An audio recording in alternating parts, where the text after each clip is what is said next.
오늘 하나님의 말씀은 우리 요한복음 12장 우리 20절부터 32절까지 보겠습니다.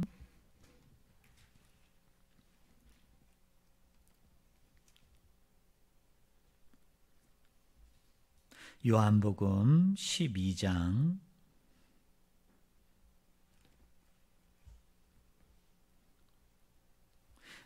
우리 20절부터 죄송합니다. 우리 36절까지 보겠습니다. 신약성경 167쪽 요한복음 12장 20절부터 36절까지입니다. 제가 읽어드립니다. 명절에 예배하러 올라온 사람 중에 헬라인 몇이 있는데 그들이 갈릴리 베세다 사람 빌립에게 가서 청하여 이르되 선생이여 우리가 예수를 배우고자 하나이다 하니 빌립이 안드레에게 가서 말하고 안드레와 빌립이 예수께 가서 여쭈니 예수께서 대답하여 이르시되 인자가 영광을 얻을 때가 왔도다. 내가 진실로 진실로 너희에게 이르노니 한 알의 밀이 땅에 떨어져 죽지 아니하면 한 알 그대로 있고 죽으면 많은 열매를 맺느니라. 자기의 생명을 사랑하는 자는 잃어버릴 것이요 이 세상에서 자기의 생명을 미워하는 자는 영생하도록 보전하리라. 사람이 나를 섬기려면 나를 따르라. 나 있는 곳에 나를 섬기는 자도 거기 있으리니 사람이 나를 섬기면 내 아버지께서 그를 귀히 여기시리라. 지금 내 마음이 괴로우니 무슨 말을 하리요? 아버지여 나를 구원하여 이때를 면하게 하여 주옵소서. 그러나 내가 이를 위하여 이때에 왔나이다. 아버지여 아버지의 이름을 영광스럽게 하옵소서 하시니 이에 하늘에서 소리가 나서 이르되 내가 이미 영광스럽게 하였고 또 다시 영광스럽게 하리라 하시니 곁에 서서 들은 무리는 천둥이 울었다고도 하며 또 어떤 이들은 천사가 그에게 말하였다고도 하니 예수께서 대답하여 이르시되 이 소리가 난 것은 나를 위한 것이 아니요 너희를 위한 것이니라. 이제 이 세상에 대한 심판이 이르렀으니 이 세상의 임금이 쫓겨나리라. 내가 땅에서 들리면 모든 사람을 내게로 이끌겠노라 하시니 이렇게 말씀하심은 자기가 어떠한 죽음으로 죽을 것을 보이심이로라. 이에 무리가 대답하되 우리는 율법에서 그리스도가 영원히 계신다함을 들었거늘 너는 어찌하여 인자가 들려야 하리라 하느냐. 이 인자는 누구냐. 예수께서 이르시되 아직 잠시 동안 빛이 너희 중에 있으니 빛이 있을 동안에 다녀 어두움에 붙잡히지 않게 하라. 어두움에 다니는 자는 그 가는 곳을 알지 못하느니라. 너희에게 아직 빛이 있을 동안에 빛을 믿으라. 그리하면 빛의 아들이 되리라. 아멘.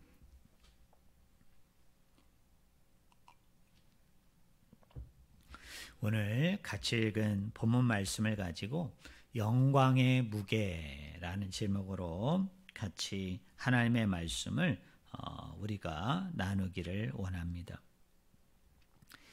요한복음 12장을 보면 이곳 저곳에서 잔치가 열리고 있는 것을 알 수 있습니다. 우리가 읽지는 않았습니다만 여러분 2절에 보니까 이렇게 얘기합니다. 거기서 예수를 위하여 잔치할세라고 얘기합니다. 우리가 얼마 전에 요한복음 말씀을 통해서 살펴봤죠. 나사로와 그의 두 누이 마르다와 마리아가 있었죠. 그런데 나사로가 죽었습니다. 그리고 나흘이 지나고 예수님께서 그곳을 찾아가시죠. 그리고 난 이후에 예수님께서 그 나사로를 살리십니다.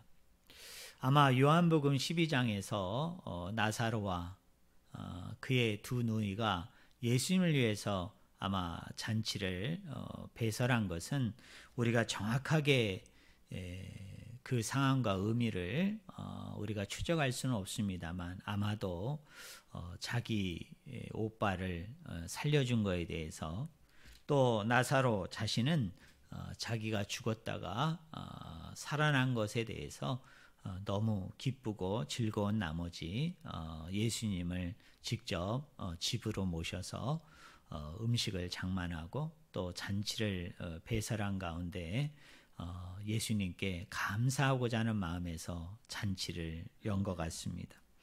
이 잔치만 있었던 게 아니고요. 오늘 본문 말씀 12절에도 보니까 그 이튿날에는 명절에 온 큰 무리가 예수께서 예루살렘으로 오신다 하는 것을 듣고 또 20절에 보니까 명절에 예배하러 올라온 사람 중에 헬라인 몇이 있는데 라고 얘기합니다. 여기 명절에라는 말은 우리나라는 크게 설날 또 추석이라는 두 개의 큰 명절이 있잖아요. 근데 유대인들에게 있어서는 세 개의 큰 명절 절기가 있습니다. 우리 성도님들 한 번쯤은 다 들어봤을 거예요. 유월절이 있고 또 뭐가 있습니까? 오순절이 있고 그리고 뭐가 있습니까? 초막절이 있습니다. 여기 명절에라는 말은 유월절, 일명 무교절이라고 얘기하는 그 유대인의 명절, 유대인의 절기와 관련이 있어요. 그래서 이 유대인들이 유월절에 예루살렘 성전에 모이게 되어지면 총 8일 동안 이 절기를 보냅니다.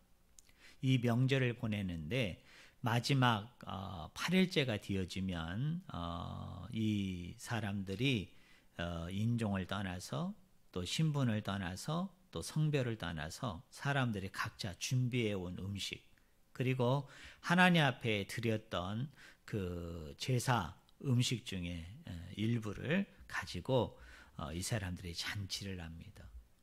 영어로 얘기하면 페스티벌, 축제를 벌이게 되어지면서 이렇게 한마당을 이루게 되어집니다.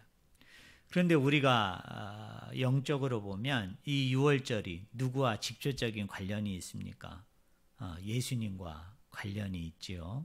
제가 구원이란 무엇인가라는 기독교 강의 시간에 얘기한 것처럼 세례 요한도 마찬가지고 또 요한계시록의 말씀도 마찬가지고 우리의 죄의 짐을 지고 가는 그래서 십자가에서 우리를 대신하여 죽으심으로 우리에게 죄 용서함, 속죄함, 구원함을 안겨다 주는 예수님을 뭐라고 표현했습니까? 세상 죄를 지고 가는 하나님의 뭐이다? 어린 양이다 라는 표현이 있다고 그랬잖아요. 그 어린 양을 잡아들이는 그 행사 중에 가장 특별한 또 의미 있는 행사가 뭐냐면 그게 유월절이에요. 여러분 유월절은 가장 하이라이트, 가장 핵심이 뭡니까? 어린 양을 잡아들이는 거예요. 그 어린 양을 잡아들임으로 그 어린 양에게 죄를 전가시키는 거죠. 죄를 갖다가 그 어린 양에게 얹어놓음으로 그 어린 양을 죽임으로 결국 그 죄에 대해서 내가 죽어야 되는데 어린 양이 대신하여 죽는 거죠. 그래서 뭡니까? 하나님의 용서, 하나님의 속죄함, 사죄의 은총을 받는다. 그 의미로서 8일 동안 지키는 게 뭐냐면 유월절인데 신약 성경은 그 유월절의 어린 양이 누구라고요? 예수 그리스도이시다. 그분이 바로 예수님이다라고 말씀합니다. 그런 측면에서 죽었다가 살아난 나사로와 그의 두 누이였던 마리아와 마르다가 예수님을 위해서 잔치를 벌인 사건이나 또는 유대인들뿐만 아니라 헬라인 몇 사람이 유월절이 되어져서 예루살렘에 와서 그 잔치 가운데 함께하고 있는 이 모습이나 궁극적으로는 누구를 위한 잔치예요? 예수님을 위한 잔치다.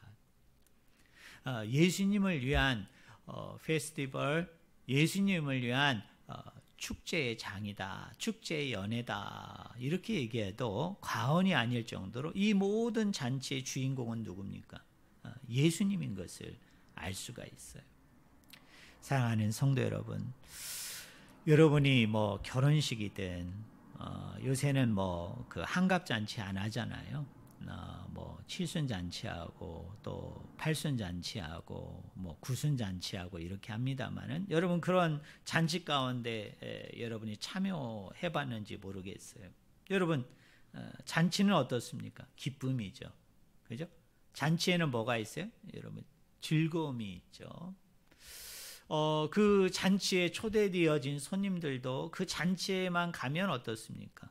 같이 기뻐하고 같이 즐거워하고 또 본인들도 그 기쁨과 즐거움을 오래간만에 만난 사람들과 함께 풍성하게 차려놓은 음식과 함께 담소를 나누면서 음식을 나누면서 같이 기뻐하고 즐거워하고 화기애애한 모습으로 사랑으로 어우러져서 하나 되는 게 뭐예요? 그게 여러분 잔치 아닙니까? 또 그 잔치의 주인공뿐만 아니라 그 잔치를 배설한 그 주인, 그 잔치를 배설한 그 사람들도 어때요? 그 잔치 자체가 그 사람들에게 뭡니까? 그게 기쁨이에요.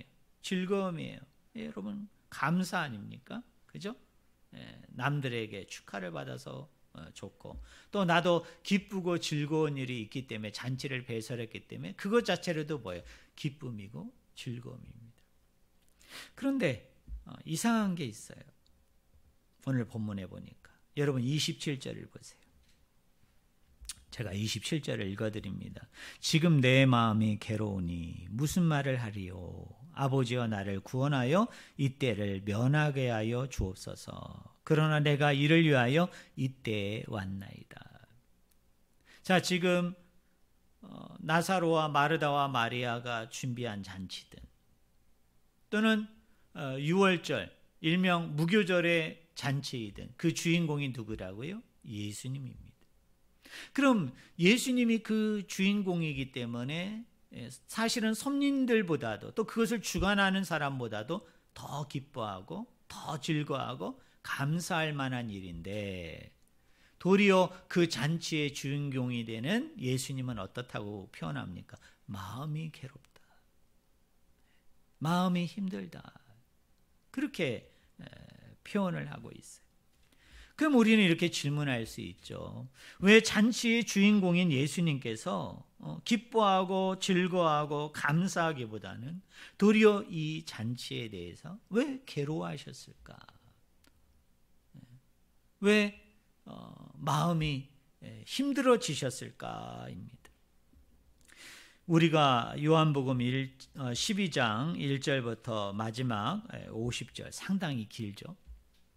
이 전체를 우리가 읽지는 않았습니다만 이 요한복음 12장의 핵심 키워드, 핵심 단어는 뭐냐면 영광이라는 단어예요. 우리 성도님들 한번 따라해 보실래요? 영광. 네, 영광이라는 단어가 핵심 단어입니다. 이 영광이란 단어가 히브리어로는 뭐냐면 카봇입니다. 카봇. 헬라어로는 뭐냐면 독사입니다. 독사. 근데 특별히 히브리어 이 카봇은 이 영광이라는 단어가 뭐냐면 이 무게를 얘기합니다. 무게. 무겁다. 무게를 얘기해요. 그래서 이 카봇이라는 단어, 이 독사라는 단어가 신구약 성경을 보면 여러 가지 표현으로 번역이 됐어요. 존중하다, 존경, 공경, 귀하게 여기는 것 등등으로 이 단어가 이렇게 다양하게 표현되고 번역이 된 것을 알 수가 있어요. 사랑하는 성도 여러분, 내가 예수를 믿는다라는 말은 다른 말로 우리가 표현한다면 이렇게 표현할 수 있어요. 하나님의 영광을 경험한 사람. 하나님의 영광을 체험한 사람이 누구예요? 그 사람이 그리스도인입니다. 그럼 우리가 질문해 봐야 되죠. 하나님의 영광을 체험했다. 하나님의 영광을 경험했다라고 얘기할 때 그 영광이 의미하는 바가 무엇인가입니다. 제가 아까 이 영광이 히브리어로 뭐라고 얘기했어요? 카봇이라고 얘기했어요. 헬라어로는 독사인데 이게 뭘 의미한다고요? 네, 무게를 얘기합니다. 무게. 다른 말로 얘기하면 삶의 무게를 얘기해요. 삶의 무게. 사랑하는 성도 여러분, 많은 분들은 내가 하나님 앞에 영광 돌린다, 또는 내 스스로가 하나님의 영광이 되기를 원한다라고 얘기할 때, 많은 분들은 그 영광이라는 단어를 떠올릴 때 여러분 뭘 생각을 하십니까? 내가 어떻게 하면 내가 하나님 앞에 영광이 될 수 있을까요? 내가 어떻게 하면 내가 하나님 앞에 영광을 돌릴 수 있을까요? 뭔가를 많이 드려야만 되는 것일까요? 뭔가를 내가 힘쓰고 뭔가를 막 노력하고 뭔가를 내가 애써야만이 그걸 통해서 하나님이 영광 받으시고, 그리고 내가 아버지 앞에 영광을 돌린다고 그럴 때 그게 영광을 돌리는 것일까요? 일반적으로 안타깝게도 성도님들은 그렇게 생각을 하죠. 그냥은 안 되고, 그냥은 안 돼요. 그냥은. 그러니까 그게 물질이든 뭐 그게 어떤 다른 형식의 어떤 정성이든 뭔가를 아버지 앞에 많이 드렸을 때 하나님이 그 드린 많은 것을 보시고 영광 받으시고, 내가 그렇게 해야만이 하나님 앞에 영광을 돌렸다라고 생각하죠. 또 다른 한쪽에서는 뭐라고 생각합니까? 내가 죄에 오염되어지지 않고 내가 죄와 가까이 하지 않는 가운데 뭔가 깨끗하고 온전하고 거룩하고 건강한 삶을 살았을 때, 그것이 하나님 앞에 영광이 된다. 그것을 통해서 내가 하나님 앞에 영광을 돌리고 있다. 그러나 뭔가 죄를 짓고 뭔가 불순종을 하고 뭔가 실수를 하고 뭔가 교회에서 얘기하는, 신앙에서 얘기하는, 믿음에서 얘기하는, 아니 성경과 하나님이 이야기하는 그 기대에 부합하지 못하면, 그 기대에 내가 다가가지 못하면 영광은커녕 그 영광을 가리는 것으로, 하나님을 욕되게 하고 하나님의 이름을 떨어뜨리는 것으로 우리는 그렇게 생각을 합니다. 그런데 이 영광이라는 게 무게를 얘기해요. 무게. 좀 더 쉬운 말로 얘기하면, 내가 하나님 앞에 영광 돌린다는 것은 하나님 앞에 내가 무게의 중심을 두는 것을 얘기하는 거예요. 잘 이해하셔야 돼요. 내가 아버지 앞에 영광이 된다, 내가 하나님 앞에 영광 돌린다고 얘기할 때, 이 카봇과 독사라는 이 히브리어 헬라어가 1차원적으로 우리에게 의미하는 말은 뭐냐면, 하나님을 향한 삶의 무게가 무거워진다는 걸 얘기하는 거예요. 하나님을 향한 삶의 무게가 무거워진다. 제가 성도님들에게 묻고 싶습니다. 여러분, 하나님을 향한 무게가 무겁습니까? 하나님을 향한 무게가 여러분 가볍습니까? 솜털처럼. 아니, 하나님을 향한 무게가 아예 없는 것은 아닙니까?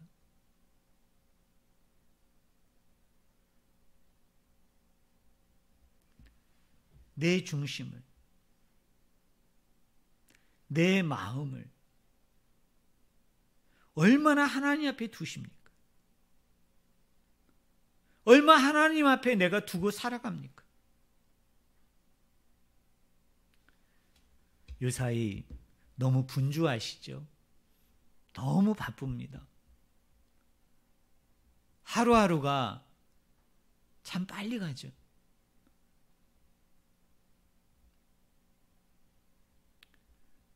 뭐 직장 생활을 하든 여러분 가정에서 내가 무엇을 하든 참 빨리 갑니다. 근데 이렇게 분주하고 바쁘고 힘들고 어렵고 빨리 가는 이 상황 속에서 지금도 살아계시고 지금도 우리 가운데 임재하시고 지금도 우리 가운데 함께하고 계신 그 하나님에 대해서 내가 얼마나 그 무게를 더하고 있는가? 그 무게가 얼마나 무거운가? 다시 한번 묻습니다. 여러분 무거우십니까? 아니면 가벼우십니까? 아니 무게라고 얘기할 수 없을 만큼 너무나 솜털 같고 먼지 같아서 날아갈 것 같습니까?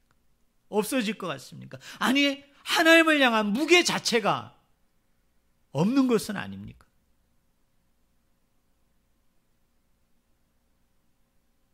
하나님을 향한 내 중심의 무게, 하나님을 향한 내 삶의 무게, 하나님을 향한 내 마음의 무게, 하나님을 향한 내 생각의 무게가 무겁고 무거울수록 그것이 뭐예요? 그게 하나님의 영광이에요.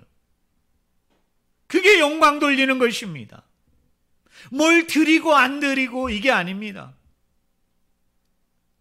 뭘 했고 안 했고 이게 아닙니다. 내 이 마음의 중심의 무게,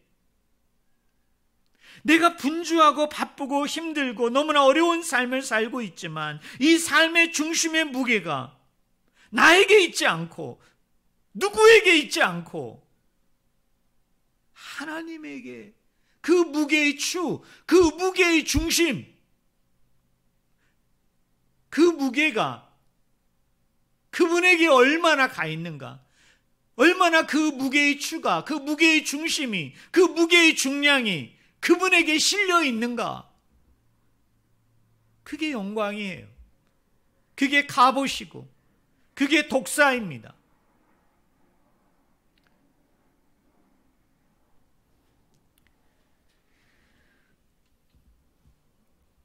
그러면 구체적으로 그럼 어떻게 하면 우리가 하나님 앞에 이 중심의 무게를 더 그 추를, 그 중심을, 그 무게의 기울기를 내가 아닌, 누가 아닌 하나님에게 더 기울게 할 수 있을까? 그게 영광이라고 하는데 오늘 본문은 우리에게 세 가지를 이야기합니다.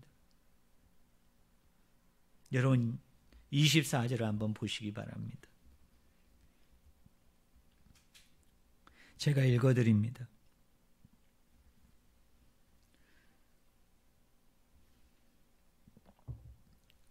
내가 진실로 너희에게 이르노니 한 알의 밀이 땅에 떨어져 죽지 아니하면 한 알 그대로 있고 죽으면 많은 열매를 맺느니라입니다. 하나님께 영광은 많은 열매를 맺는 것입니다. 많은 열매를 맺는 것입니다. 여러분, 많은 열매를 맺으려면 어떻게 해야 됩니까? 죽어야 합니다. 죽어야 합니다. 그게 자연이 가져다주는 자연 계시입니다. 우리 성도님들 땅에 어떤 씨앗을 한번 심어 보셨을 거예요. 그게 뭐이든. 근데 그게 생명이 돼서 자라려면 어떻게 돼야 됩니까? 그 씨앗이 그대로 있으면 안 되죠. 그죠? 그 씨앗은 반드시 죽어야 되는 것입니다. 사랑하는 성도 여러분, 한번 이렇게 생각해 봅시다. 내가 살아있기 때문에 내 삶의 무게의 중심이 주님에게 더 가고 있지는 못하지는 않는가입니다. 여러분 그렇잖아요. 차라리 내가 죽었으면, 그것이 무엇이든 내가 죽었으면 나에게 그 삶의 무게의 중심이 나에게 기우는 게 아니라 그 삶의 무게의 중심이 내 쪽으로 오는 것이 아니라, 난 죽었으니까. 죽은 자는 말이 없어요. 죽은 자는 꼼짝 못합니다. 근데 뭡니까? 내가 살아있기 때문에 하나님에게 가야 되는 그 무게 중심이 나에게 와 있는 것은 아닌가? 나에게 와 있는 것은 아닌가?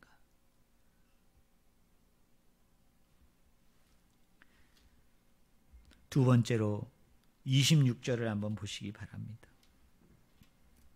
제가 26절을 읽어드리겠습니다. 사람이 나를 섬기려면 나를 따르라. 나 있는 곳에 나를 섬기는 자도 거기 있으리니 사람이 나를 섬기면 내 아버지께서 그를 귀히 여기시리라. 하나님이 우리를 귀히 여기십니다. 그게 영광 받으시는 거예요. 그게 영광이 되는 사건을 표현하는 말입니다. 근데 하나님이 누구를 귀히 여기십니까? 하나님을 열심히 잘 섬기는 자를 하나님께서는 귀히 여기신다고 말씀합니다. 근데 그 앞절에 뭐라고 얘기합니까? 사람이 나를 섬기라면 누구를 따르라? 나를 따르라. 나를 따르라. 나 있는 곳에 나를 섬기는 자도 거기 있으리니 사람이 나를 섬기면 내 아버지께서 나를 귀히 여기시리라 라고 얘기합니다. 이렇게 질문해 봅시다. 어떻게 하면 우리가 예수님을 잘 섬기는 것입니까? 주님을 따르는 것입니다. 주님을 쫓는 것입니다. 그럼 주님을 따르기 위해서는 그럼 우리가 어떻게 해야 됩니까? 철저한 자기 비움입니다. 철저한 자기 버림입니다. 여러분, 세상 사람들이 생각하는 영광과 오늘 우리 교회에서 얘기하는 영광은 다릅니다. 세상 사람들이 하는 영광은 뭡니까? 얼마나 많은 것을 쌓아두었는가? 그거에 따라서 영광의 정도가 달라집니다. 그러나 교회에서, 성경에서 얘기하는 것은 얼마나 많은 것을 쌓아두었는가? 거기에 있지 않습니다. 얼마나 나의 것들을 많이 비웠는가? 얼마나 나의 것들을 많이 비워내었는가? 거기에 있습니다. 왜 우리가 우리 삶의 무게의 중심이 하나님에게 있지 않고 예수님에게 있지 않고 왜 나에게 있는지 아십니까? 뭔가를 쌓기 위해서, 너무 바빠요. 너무 분주해요. 너무 정신이 없어요. 그리고 뭔가를 쌓지 아니하면 비교합니다. 열등감에 사로잡힙니다.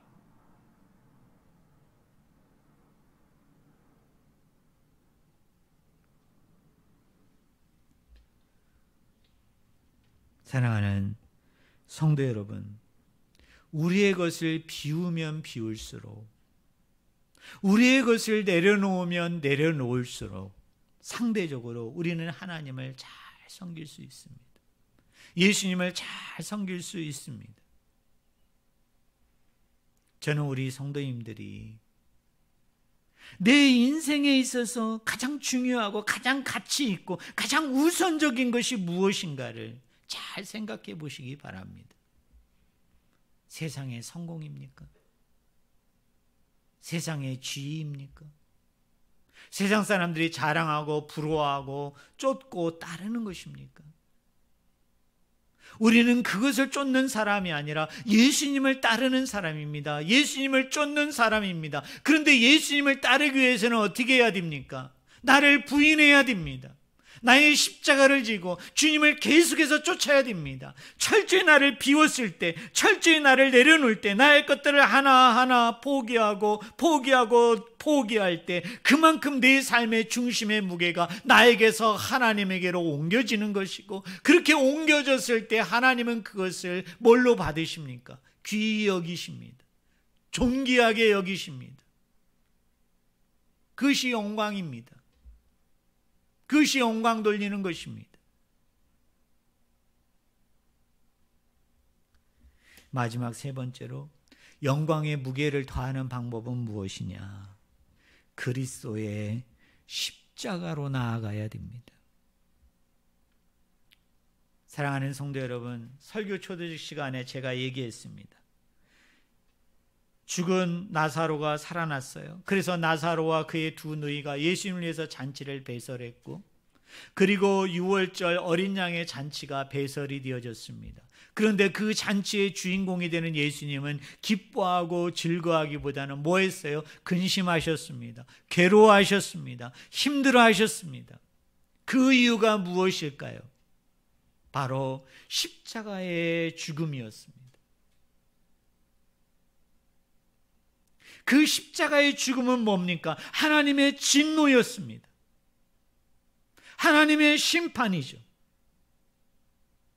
죄를 지은, 하나님 앞에 범법을 행한, 하나님 앞에 불법을 행한 이 인류에 대한, 이 피조물에 대한 하나님의 진노요, 하나님의 심판이요, 하나님의 멸망이었습니다. 하나님의 저주였습니다.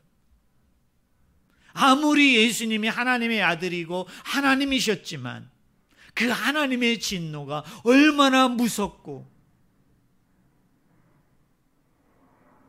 얼마나 두려운 것인가를 알았기에 정작 그 잔치가 배설되었음에도 불구하고 그것을 통해서 하나님이 영광받을 뿐만 아니라 자신이 영광받는 자리였음에도 불구하고 그 과정과 내용이 진노였기 때문에, 그 진노를 피할 수 없었기 때문에 그 진노 앞에서는 예수님도 근심하고 괴로워하고 아파할 수밖에 없었다는 거예요.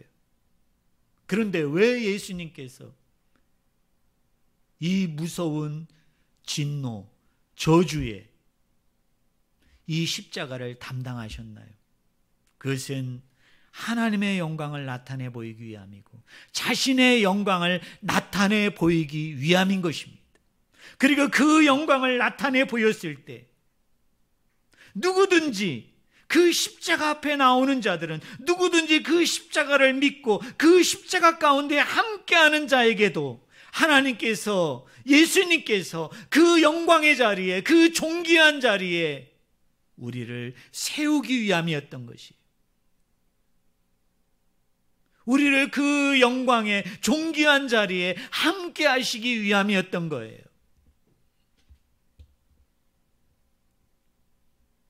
그렇기 때문에 뭡니까? 이 하나님의 영광은 나에게 있지 않아요. 나의 어떤 애씀과 노력과 어떤 드림에 있지 않아요. 많이 드린다고 아버지가 영광받고 적게 드린다고 아버지가 영광받지 않는 거 아니에요. 내가 뭔가를 많이 했기 때문에 하나님이 영광 받으시고 내가 뭔가를 덜 했기 때문에 하나님이 영광 받지 않는 게 아니에요. 그 하나님의 영광은 나에게 없어요. 누구에게 있습니까? 예수님에게 있어요. 그 십자가에 있습니다. 그 부활에 있습니다. 그러면 그 영광이 나의 영광이 되게 하기 위해서는 어떻게 해야 됩니까? 우리가 십자가 앞으로 나아가야 되는 것입니다. 그 십자가 앞에 나아가서 어떻게 해야 됩니까? 나를 죽여야 돼요. 나의 것들을 철저히 버려야 되는 것입니다. 나의 것들을 철저히 비워내야 되는 것입니다. 그리고 그 영광을 이루신 그 십자가와 부활의 사건을 우리가 믿을 때, 나의 것으로 받아들일 때, 그것을 나의 삶 속에서 날마다 고백하고 인정하고 시인할 때 그 영광이 나에게 전가되어짐으로, 그 예수님의 영광이 나에게 임함으로, 그 나에게 임한 예수님의 영광을 통해서 하나님이 영광을 받으시는 거예요. 그게 아버지의 영광이에요. 그게 하나님의 영광입니다.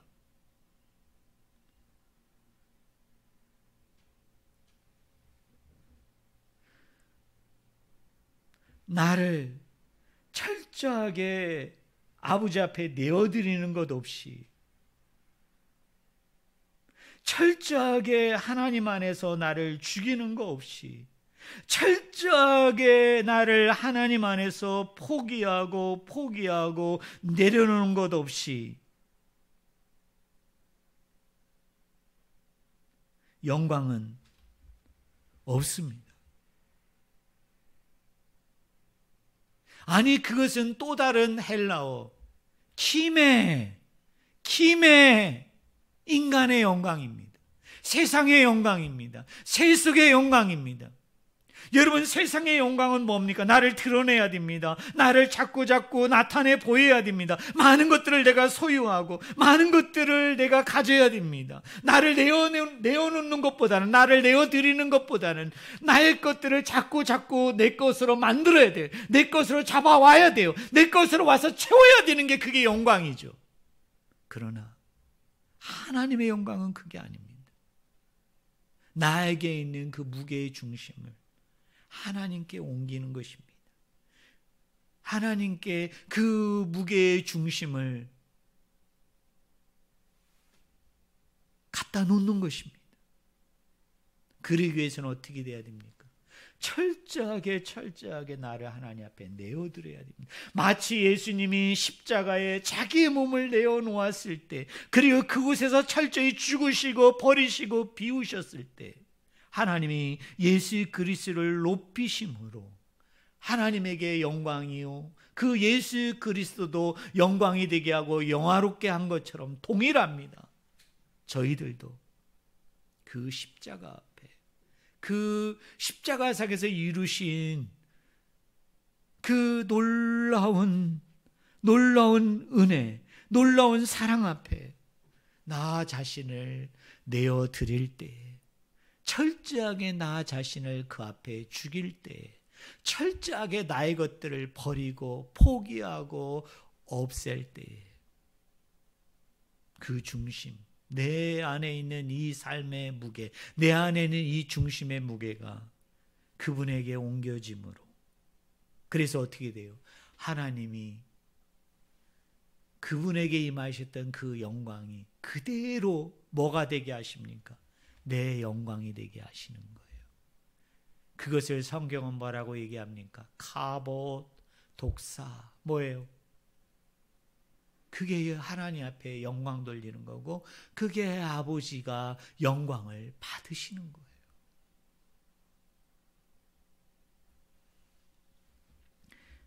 사랑하는 성도 여러분, 하나님 영광의 무게는 어떤 성공에 있지 않습니다. 어떤 것을 쌓아놓고 어떤 것을 채우는 것에 있지 않습니다. 우리의 어떤 노력, 우리의 어떤 수고, 우리의 어떤 희생에 있지 않습니다. 하나님의 영광은 이미 십자가 안에서 있었고 있을 것입니다. 그러면 우리는 그 하나님 앞에 영광 돌리기 위해서는 그 예수님의 십자가 앞으로 나아가야 됩니다. 여기서 나아간다는 말이 뭡니까? 나 자신을 아버지 앞에 드리는 것입니다. 나 자신을 그 십자가 안에서 죽이는 것입니다. 나의 것들을 철저하게 십자가 안에서 내려놓는 것입니다. 포기하는 것입니다. 그랬을 때 내 무게의 중심이 하나님에게로 옮겨지는 것입니다. 마지막으로 이렇게 묻고 싶습니다. 내 무게의 중심이, 아니 내 삶의, 내 중심의 무게의 중심이 하나님에게 얼마나 가 있습니까? 얼마나 가 있습니까? 신앙생활하고 믿음생활한다 하면서도 그 무게의 중심이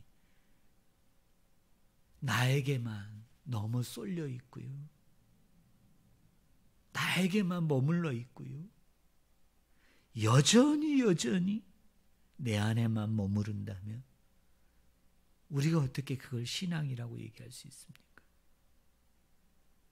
그걸 우리가 어떻게 믿음이라고 얘기할 수 있습니까? 신앙과 믿음은 하나님의 영광을 체험하고 그리스도의 영광을 경험하는 것이에요. 그러려면 어떻게 해야 됩니까? 지금이라도 여러분 그 무게의 중심, 무게의 줄을 나에게서 그분에게로 옮기십시오. 그분에게 더 두십시오. 그분에게 더 기울면 기울수록, 그 무게가 더하면 더할수록 그게 영광입니다. 그게 영광을 돌리는 것입니다. 여러분을 축복하고 사랑합니다. 옮기십시오. 옮기시기 바랍니다. 기도하겠습니다. 하나님